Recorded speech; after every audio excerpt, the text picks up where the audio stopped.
Greetings. Welcome to Mimi P. LLC, where body safety and confidence are essential to mental health. I'm Mimi P. Thank you all for returning again. We're using biblical principles to understand the importance of safe touch, inappropriate touch, to have confidence to speak up, and we use the biblical principles. Scripture from the Bible, the oldest learning tool that's written down. So let's get into it. You can use your cell phones and download the Bible on your cell phones. You're not a religious person? That's okay.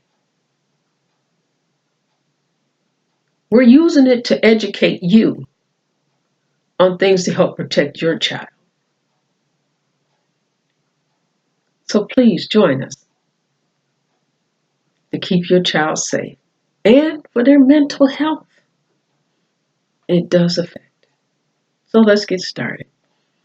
1 John, towards the back of the book. There's no Gospel of John. That's in the middle. 1 John is towards the back of the Bible. It's 1st, 2nd, and 3rd John. We're in 1 John, chapter 2, verse 16. I'm not reading all of that. I'm zooming right into what I'm looking for. The lust of the flesh. We're diving right into that word lust. L-U-S-T. I know people of my age know. And I've watched over the years and I've been paying attention lately how some of the younger children use it. I do know, like my children know what it means, but they weren't taught of that word and the definition and things. But then there's children younger than my children's generation. Some seem to know, some don't so much, or they heard it later in life. But I know my generation and older has heard it. And it's not a positive word. Well, let's get on how we're going to use it in this lesson. The golden rule. Do unto others as you would have them do unto you. And that's what we're talking about. Many children is being injured physically, mentally, and spiritually. We have them all. And when I say mentally, it's dealing with the emotions too. Because it messes up how they process things and think of things. How when things come into their eyes, the visual, how can it mess them up for the thoughts that go into their head? So let's start off. What's the definition of lust? Hold on. You think I'm getting ready to give one that's straight out the Bible? Nope. Let's start with technology. What does it say when you look it up on your phone, iPad, laptop, tabletop, computer? The word, Google it, lust. Very strong sexual desire. See, very strong sexual desire. And it is being taught over TV, the radio. Technology is full of it. On the laptops, phone, videos, everything. And that's what they do. That's the reason the girls are dressed so scantily, showing the butt, the breasts out. And they call it sexy. You can be sexy and not have somebody want to lust after your body. Because the first thing is no, it's not for you. But many know you dress like that to be eye candy. Eye candy still don't mean you get to touch. Leave it alone. Change your mindset. That's what we're talking about today. So let's go on. Let's see what the dictionaries say. You know that book you used to have to put on your desk and open up and look to see where the first word was and the last word to see if your word fit in between? I'm going to tell you, here's a funny joke. Ask how many of your children know about it that's going to school. A lot of teachers just tell them to look it up. But it's more important for us parents to be the one to teach. A lot of things we need to teach. I say we because I'm a parent, a grandparent. We're always still helping the children to teach us something, and we can teach you.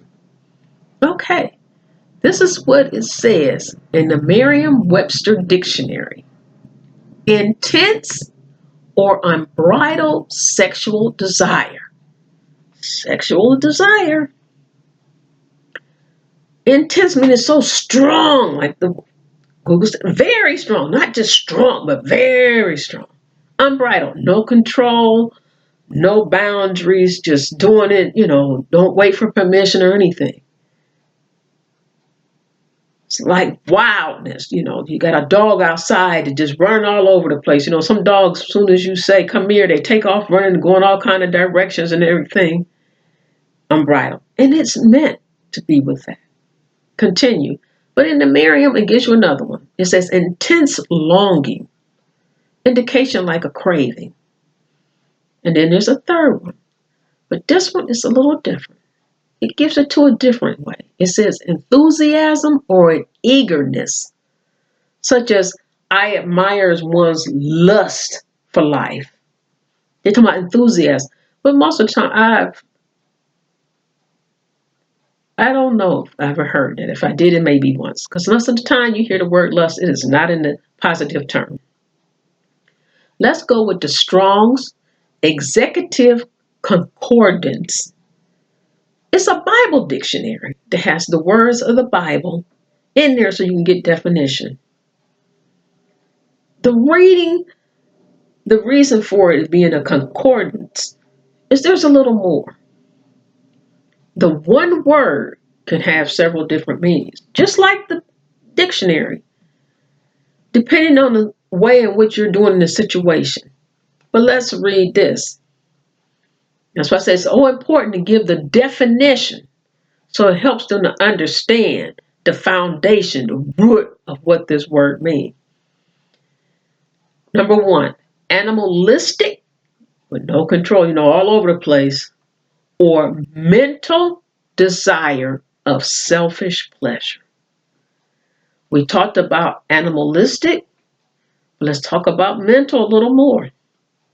It's about how things are processed, what you think in your mind. Why do you think what you think in your mind? It can be what you heard, or your visual, your touch, your taste, these things. But it says of a selfish nature.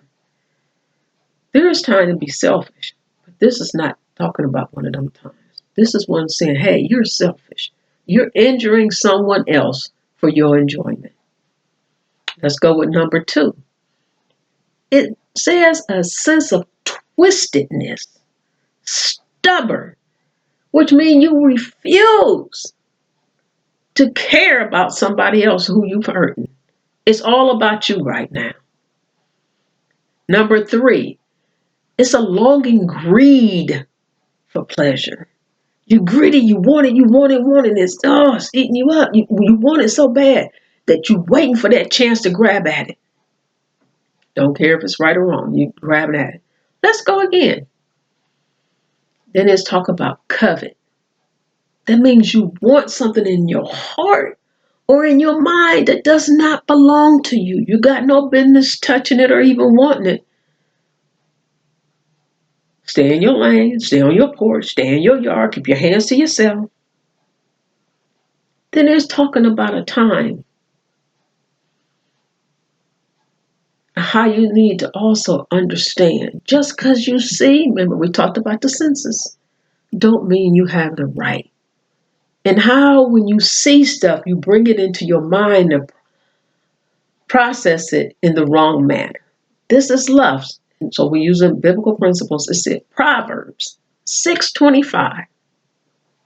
And I myself have taught my son this.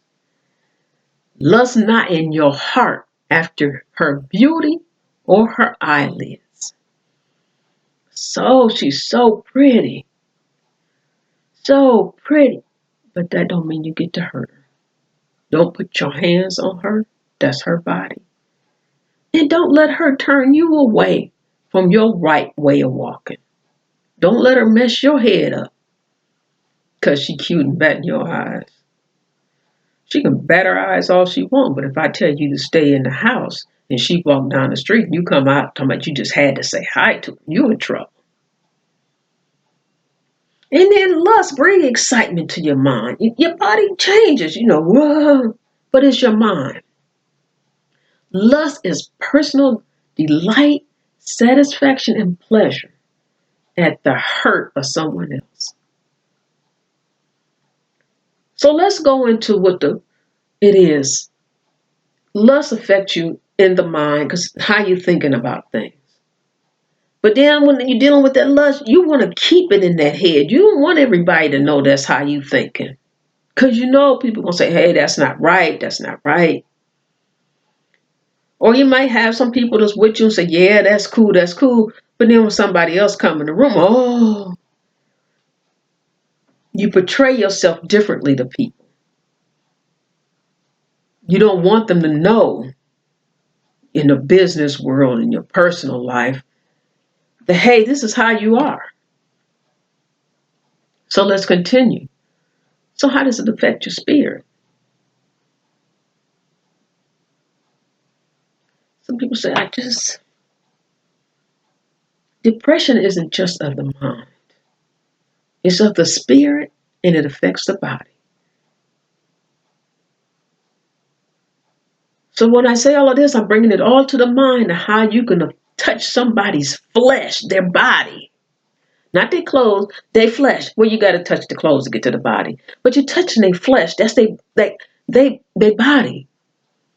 And when you're doing that inappropriately, you're now messing with their mind. And you're messing with their spirit. And there's accountability. Why do I say all of this? Because a lot of it starts in the home. And I do say this disclaimer, and I'll say it often. You can do this and teach your children, but it is not a guarantee it won't happen. But you can know you did what you were supposed to do. And then also, don't be just that you want to make sure your house is safe. Have conversations with other people about it. Share Me P LLC and tell them what my little statement is. Where body safety and confidence are essential to mental health. That's only in part because you got to teach them to talk and tell.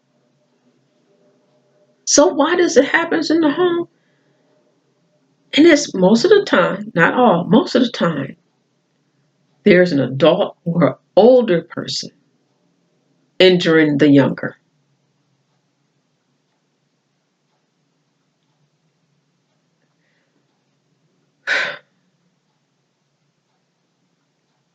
Manipulation of the mind. That's where it begins. Children's minds are so easily to be messed with, to taken off what the parents are trying to mold. Some parents. I say that because it's too many times to hear that it's a grandparent. I have a grandfather, grandmother. And I have a father. And then hear of a mother. The things they do sexual with their children. That a child at such a young age can't process it correctly. So I'm here to say, hey, if somebody isn't being taught, you can use this video to teach them and other videos, and I'm not the only one. Parenting tips for mental health, for safety, those different hashtags. The thing is, you can influence a child. Children just want to play at first. All they want to do is have fun. But now you bringing in that touching, but you telling them don't say nothing to nobody. That should be a clue. Your child said, well, the so-and-so told me, but don't tell nobody. It's a secret. 3 years old, what secret you got? I know of someone who said they don't believe in secrets at all. Don't tell me nothing, because I'm going to tell it. I don't believe in secrets. I didn't understand. I said, well, what's the thing? But if you listen to people and listen, they'll tell you more than what you think. They'll tell you. Maybe not at that moment, but start paying attention to what they say around certain things. It may be evident that it may take some time for you to understand that person has suffered. Somebody told them to keep a secret when they was young. And they learned that secret was all wrong. They don't want to tell who said it because it was someone they trusted. Someone you should expect to trust. Somebody you related to and that you love, but they mistreated you also young. And then at some point in life, the way you think and things, it gets all mixed up. So you found yourself doing things you didn't expect or not sure or think you're doing smart, getting over on somebody when you do these things. Or that you'll become popular, but you become popular in the wrong way. And that stubbornness, you stuck in it. You're stuck in it because you don't want to change. It's who you are. And that stubbornness is also somewhere I've come to understand and learn from some children who have been injured. And you ask them, why are you acting like this? Have you been touched? Has somebody touched? No! What you all upset for? It is.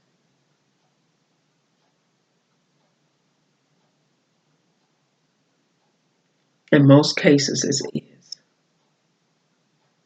I've done an interview. Look on Mimi P LLC. And there's an interview with a Dr. Johnson. And she lets you know. Because she does help out with males and females. All of them doesn't deal with that trauma, but a lot do. And I've talked with other people who's even deal with prison ministry and going to the prisons. And how those who work inside of prison who have seen so much that they'll ask them, hey, do y'all know how to help people with this and this and this? It's an underlying issue. But then understand how you influence. Parents, be careful. Listen, I'm going to work or I'm going out on a date. You can do it. Even married couples need a date night. But be careful of your phrase. Do whatever your older sibling tell you or you're going to get a whooping. Innocent statement. But the older sibling is telling them to do something else. That if you were there, they wouldn't tell them to do. For most parents. Tell them, hey, long as it's legal, do it. And let them know. Let the older ones. You have to teach your older children what boundaries you accept with the younger children. But they influence on how your child's mind develops. They messing with a very precious thing. They're injuring your child's body and mind and spirit. How they do that? They put them in fear.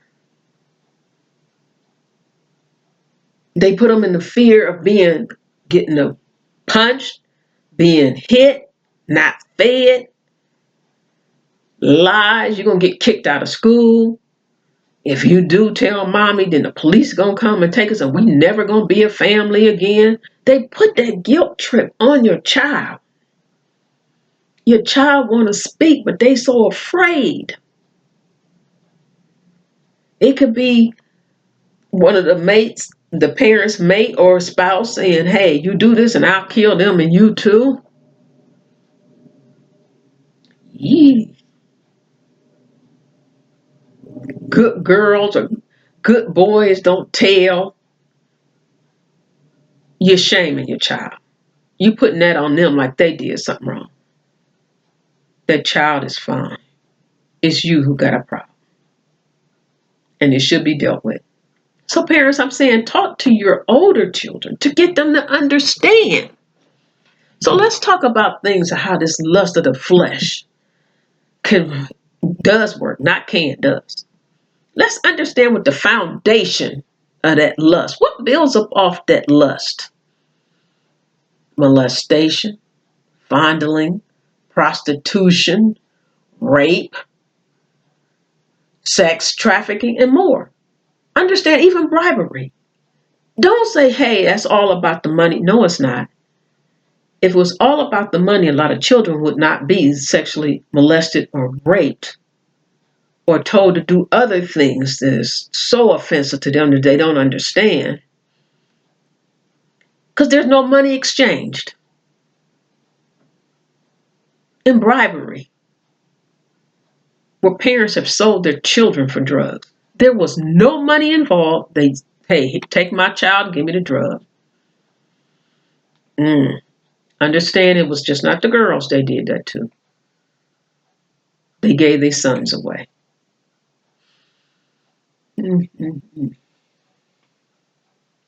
I'm saying all of this. There is a need. And we need to educate our children. And use that word lust.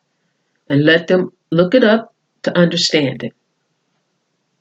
But also, it's part of the education. They getting them in school and educated about the birth control pill and this and this and this. Let's talk about this lust thing. How can I honor my body when you're violating it? And then understand, you have to have some boundaries and codes how to protect your body. Would it be so bad to teach this to your children and teach them about self-control? Just because you want it don't mean you act like it. Just because your body get excited don't mean you give in to your body's urges and desires. Would it hurt for somebody not to have sex because they were not touched or molested or anything at that age at home, but now they got a boyfriend, the boyfriend saying, hey, that's messing with them. If you're going to be my girl, you need to let me do this and this. Would it be so hurt? Would it hurt for us to teach our children to be strong enough in their voice to say, hey, no, just because your body wants that don't mean I have to give mine. To educate your children enough to have that girl or that boy, because some girls put the pressure on. Would it be so bad that the teenage pregnancy rate dropped? Would it be so bad for a child to be a virgin until they got grown?